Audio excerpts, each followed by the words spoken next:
প্রধান নির্বাচন কমিশন সিসিএএম নাসির উদ্দিন আহমেদের সঙ্গে সাক্ষাৎ করতে ইসি ভবনে আছেন ঢাকার নিযুক্ত মার্কিন যুক্তরাষ্ট্রের নতুন রাষ্ট্রদূত ব্রেন্ট ক্রিস্টেনসেন। রাজধানীর আগারগাঁওয়ে নির্বাচন ভবনে সিইসি কার্যালয়ে এ বৈঠকে অনুষ্ঠিত হচ্ছে। সেখানে রয়েছেন সহকর্মী আশিকুল আলম। সরাসরি যাচ্ছি তার কাছে। আশিকুল, মার্কিন যুক্তরাষ্ট্রের নতুন রাষ্ট্রদূত ব্রেন্ট ক্রিস্টেনসেন কখন এসেছেন, কি নিয়ে বৈঠক করছেন? আশিকুল, আপনি আমাদেরকে একটু জানাবেন।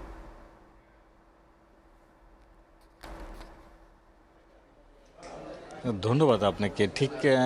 ঠিক 10 মিনিট হয়েছে মার্কিন রাষ্ট্রদূত প্রধান নির্বাচন কমিশনারের রোমে প্রবেশ করেছেন এবং সেখানে 4 সদস্যের প্রতিনিধি একটি দল তার সাথে রয়েছেন এবং তারা ভেতরে বৈঠক করছেন। আমরা যেটুকু জেনেছি যে নির্বাচনকে কেন্দ্র করে দেশের সার্বিক আইন শৃঙ্খলা পরিস্থিতি এবং বিদেশি কূটনীতিক যারা রয়েছেন তাদেরকে যে ব্রিফ করা হয়েছিল, যেমনটা আশ্বস্ত করছিলেন নির্বাচন কমিশন 2-3 দিন আগেই যে একটা বৈঠক হয়েছিল বিদেশি কূটনীতিকদের সাথে, সেখানে প্রধান নির্বাচন কমিশনার বলেছেন যে সুষ্ঠু নির্বাচনের ক্ষেত্রে নির্বাচন কমিশন পক্ষ থেকে যে ধরনের ব্যবস্থা নেওয়া দরকার সেটি তারা শতভাগ নিশ্চিত করবেন।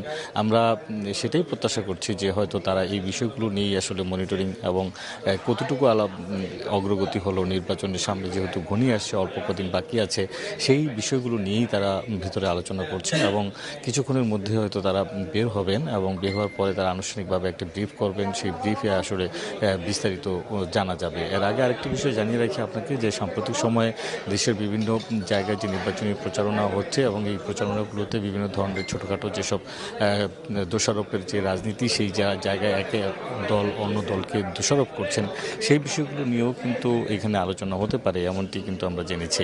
তো এই ছিল আমার কাছে নির্বাচন কমিশন থেকে। মার্কিন যুক্তরাষ্ট্রের নতুন রাষ্ট্রদূত ব্রেন্ট ক্রিস্টেনসেনের সঙ্গে সাক্ষাৎ করেছিলেন সেখানে আমাদের খবর জানাচ্ছিলেন আশিকুল। আপনাকে ধন্যবাদ।